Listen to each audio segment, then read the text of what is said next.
नमस्कार साथियों, सुप्रभात साथियों।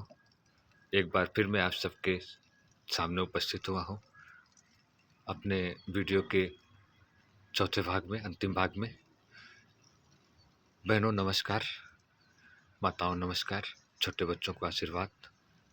साथियों, जैसा कि मैंने बताया था कि मैं आज की वीडियो में लड़कियों को आत्मनिर्भर क्यों होना चाहिए इसके विषय में बात करूँगा और कैसे होना चाहिए।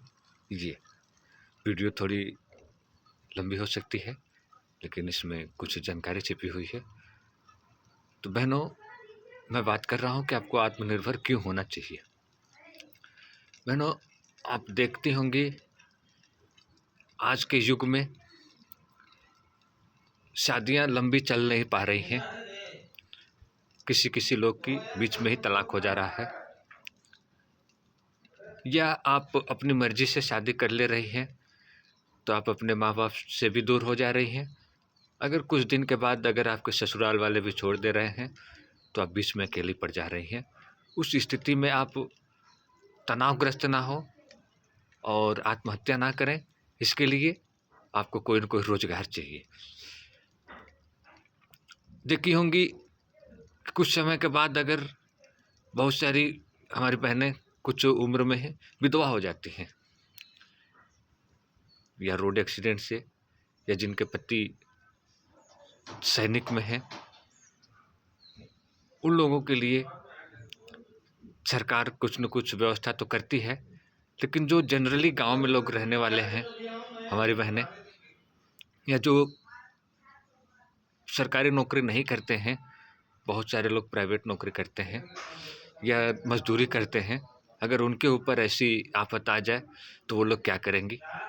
वो स्वावलंबन करने के लिए अपना खुद से कोई न कोई रोजगार करना होगा, कोई न कोई उनको रोजगार करना होगा, या कहीं नौकरी करनी होगी, या कहीं मजदूरी करनी होगी।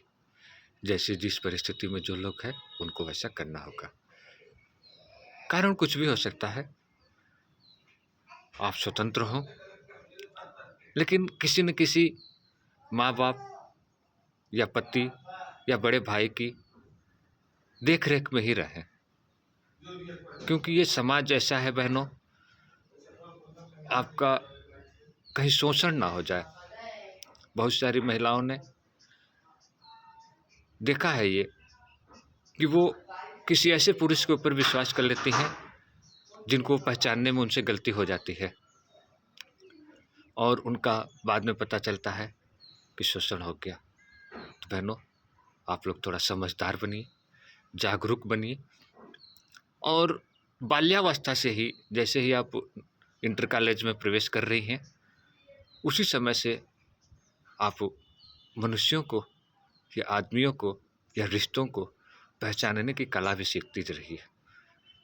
वैसे प्रभु की ये अनुकंपा है कि आप बहुत ही जल्दी किसी को जज कर लेती हैं कि सामने वाले का विचार क्या है, फिर भी आपसे कहीं न कहीं त्रुटि हो जाती है उसके लिए। तो ये रहा बहनों आपको आत्मनिर्भर होने के लिए। अगर कोई ऐसी परिस्थिति आ गई, आप अकेली पड़ जा रही हैं, ना आपको ससुराल पक्ष से सहायता मिल रहा है, ना अपने मायके से कोई सहायता मिल रही है, उस स्थिति में अगर आप कोई काम जानती होंगी, कोई काम सीखी होंगी, या कुछ भी आपको काम मालूम होगा, तो आप समाज में कुछ अपने ढंग का करके अपना जीवन यापन कर लेंगी। अगर आपके बच्चे हैं तो आप उनका पालन पोषण कर लेंगी, नहीं है तो आप अपना दोबारा से नया जीवन साथी चुन करके अपना जीवन यापन कर सकती हैं। क्योंकि ये ज़िंदगी बहनों जीने के लिए मिली है। क्यों जीने के लिए मिली है हमें नहीं पता, लेकिन एक मनुष्य दूसरे मनुष्य के काम आए, एक मनुष्य दूसरे मनुष्य की सेवा करे, इसके लिए आई है। प्रभु ने जीवन दिया है तो वो कुछ सोच के दिए होंगे। अब आपको करना क्या है, आप बाल्यावस्था में हैं, 9-10 की पढ़ाई कर रही हैं, उसी समय अपना कोई एक उद्देश्य चुन लीजिए कि हमको इस क्षेत्र में जाना है। 2-3 ऑप्शन रखिए कि अगर ये नहीं हुआ तो ये कर लेंगे, ये नहीं हुआ तो ये कर लेंगे। जो लोग पढ़ने में तेज हों वो बड़े सपने पालें, जो पढ़ने में कमज़ोर हों वो छोटे सपने पालें।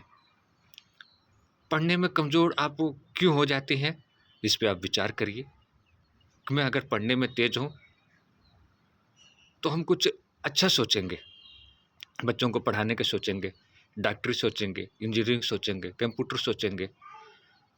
उससे थोड़ा कमज़ोर हैं तो आप सेना में जाने का सोचिए, पुलिस में जाने का सोचिए।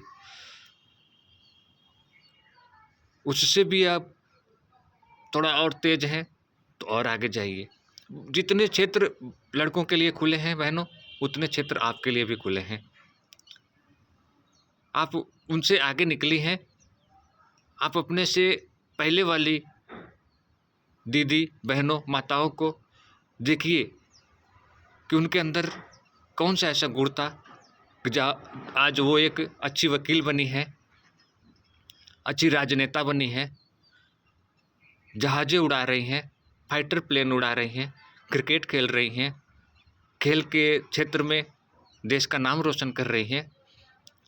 उन्हीं लोगों की जीवनी पढ़िए और उन्हीं लोगों से प्रेरणा लीजिए, आप भी आगे निकल जाएंगी।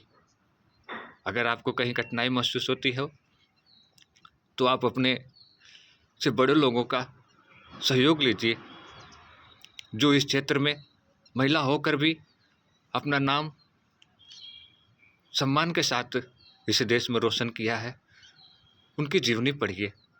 आप कुछ भी नहीं कर सकती हैं तो जो सहायता समूह वाली औरतें हैं, जो गांव में लघु उद्योग लगा करके बहनों को रोजगार देती हैं, उनसे संपर्क करिए। आपको कोई न कोई रोजगार मिल जाएगा, अपने घर पे ही मिल जाएगा। आपको रोजगार इसीलिए ज़रूरी है कि आप भी सम्मान के साथ ज़िंदगी जी सकें। खर्चे सबके पास हैं, आपकी जो ज़रूरतें हैं वो पूरा नहीं होंगी तो आपके अंदर चिड़चिड़ापन आएगा। कितना करना है, आप अपने समय अनुसार मेहनत कर सकते हैं। आप अगर अपना खुद का काम कर रही हैं तो आप अपने घर पे रह कर के परचून की या सौंदर्य प्रसाधन की दुकान खोल सकती हैं। आप अपने समय से जाएंगी, अपने समय से आएंगी, अपने घर का सारा काम भी कर सकती हैं। नहीं, आपके लिए बहुत सारे ऑप्शन हैं, आप अपने मर्जी से चुन सकती हैं। लेकिन इस युग में कुछ न कुछ सबको करना पड़ेगा। जो जिस लायक है उस लायक कर रहा है। बहनों, जो गरीब लोग हैं वो किसी के घर झाड़ू पोछा लगा रहे हैं, खाना बना रहे हैं, बर्तन धो रहे हैं, कपड़े धो रहे हैं, कपड़े परिष्कृत करके दे रहे हैं, उनके बच्चों को खिला रहे हैं, नहला रहे हैं, उनको स्कूल ले जा रहे हैं। वो ये सब करने के बाद भी खुश हैं, क्योंकि उनको संतोष है कि हम बहुत आगे तो नहीं बढ़ सकते, लेकिन जितनी हमारी बुद्धि है हम इन लोगों की सेवा करके ही पाएंगे। उनको एक मानव की सेवा करने का पुण्य भी मिल रहा है और उस पुण्य की एवज में जो उनको धन मिलता है उससे उनका परिवार का भरण पोषण होता है। बहनों, अब आपको डिसाइड करना है कि आप बड़े होकर के सेवा करेंगी या जो सेवा कर रही हैं उनका भरण पोषण का जिम्मेदारी लेंगी। अगर आप पढ़ लिख करके बड़ी बन गई, आप 2 लोग 4 लोगों को रोजगार दे सकती हैं। कौन सा रोजगार? जो आपके घर में झाड़ू करने आएगी उसको भी आप कुछ सैलरी देती हैं, जो आपके घर में कपड़े धोने आएगी उसको भी आप सैलरी देंगी, जो खाना बनाने आएगी उसकी वो भी आप सैलरी देंगी, और आप खुद किसी बड़ी मल्टीनेशनल कंपनियों में या दवा की कंपनियों में काम करके सैलरी अर्जित करेंगी। यानी कि एक तरफ से आप कमाएंगी, दूसरी तरफ से आप दूसरों को देंगी। अब बहनों, विचार आपके हाथ में है, सोच के अब आपके हाथ में है। सोच बदलिए, आपकी किस्मत बदल जाएगी। इन्हीं सब शुभकामनाओं के साथ मैं आपसे विदा चाहता हूँ। तब तक दूसरे भाग में किसी और विषय के साथ आएंगे। तब तक के लिए जय श्री राम, राधे राधे, जय श्री कृष्ण।